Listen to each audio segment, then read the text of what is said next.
think government should reduce the size of government, the people working, the size of government? It's long overdue, madam.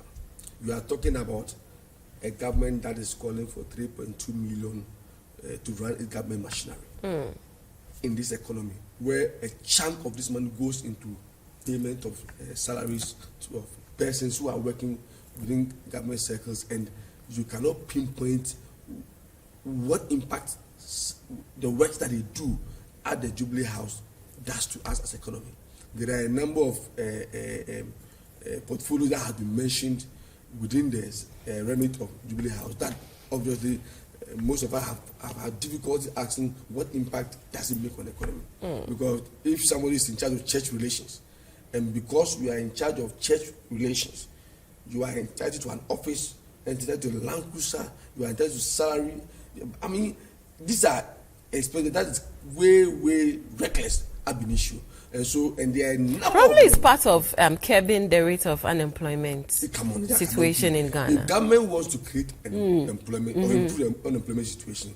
There are so many ways. We thought that the 1D1F that government espoused would have been one of the focal points of government to actually provide alternative in actually getting more people to work. But as it speaks now, it looks like that policy is also struggling.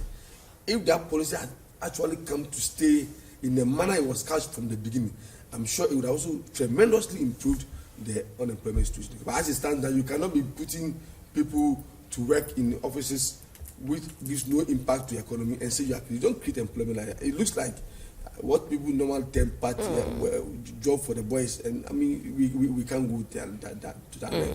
So we expect government to come up with practicable, pragmatic programs that, of course, right from the way everybody sees himself as being part of that policy and be able to benefit. And those are the kind of things we are expecting. Right, let's look at students who complete school next year. Some stakeholders have said that there's going to be a lot of unemployment in the system come 2023. They're also calling on school authorities to give them insights on entrepreneurial skills. Would you agree with them? I think entrepreneurial school training programs has always been part of their training. All of us have gone through that system. But is it extensive? It's extensive. What has been the bane to this program is the capacity, not as in the skill training, but the wherewithal to start with. I have never believed any motivational speaker telling me that you have to do, you just have to believe in yourself that you want to do. No matter what belief you have, you still will need some capital to start, some form of capital to start whatever dream you have in any business sector that you want to start. That has been the challenge. Probably we should start looking at this whole You Start policy. Will it be workable? Because the same youth are telling us that government brought a program under NAPCO. We started with 100,000 youth. And the idea of NAPCO was to provide this youth with a platform to experiment with what they have learned back in school, or be given a new working environment to apply themselves with the techniques, and it subsequently be maintained. So the idea of work experience doesn't come in again when you're looking for a job. Is that the case? Today, we are in about 8 to 9 months of their period without even pay.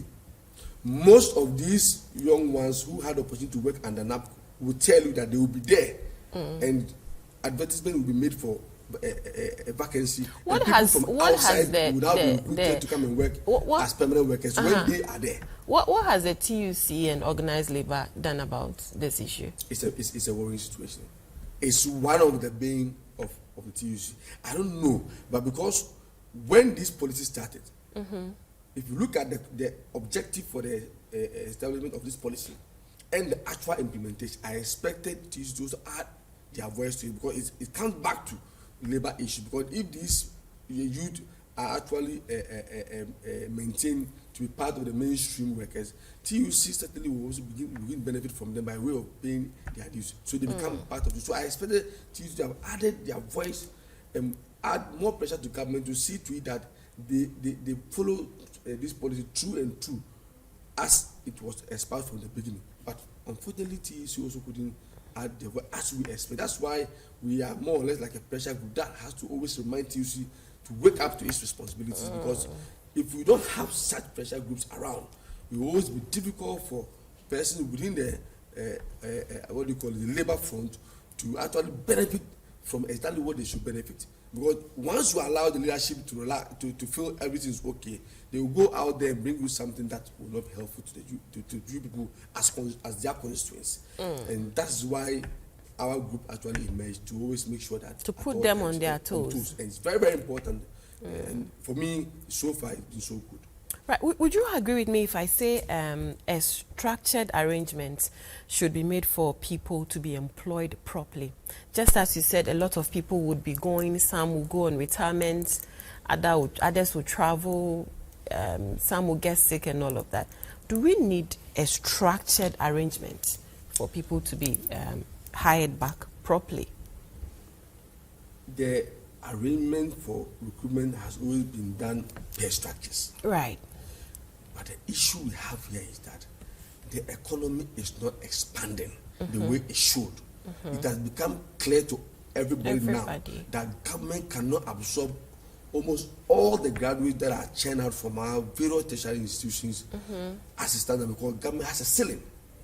That is why for some of us, we think that government should begin to look at policies and programs that will be favorable to the condition of creating opportunities within the private sector realm, so that private sector businessmen will be able to find it convenient to come and invest, and through that investment be able to create jobs for absorption of the other youth who may not be able to venture into the public sector, and of course make the economic environment so convenient that you and I will find prudence. Okay, I have a dream to do this kind of business, but I can start this dream because of how convenient, how congenial the economic environment is.